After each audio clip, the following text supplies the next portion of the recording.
Today I'd like to talk about the SolidWorks Search commands option. It's really useful for when you want to use a command that you cannot find or don't remember where it is. In this example here, I'd like to take a look at this imported part. I'd like to change its shape a little bit using the move face command.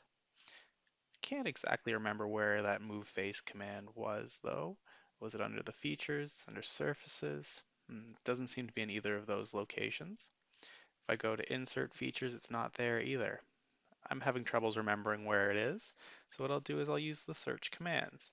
If I go to the search bar in the top right corner, we see that I have the option to search various different areas, either the SOLIDWORKS help or commands. If I select commands, I can enter in the name of the command I'm looking for, and it shows up. I can either run it from there directly, or I can press the little eyeball button and SolidWorks will very helpfully navigate to that location for me and put a nice friendly arrow showing me where it is.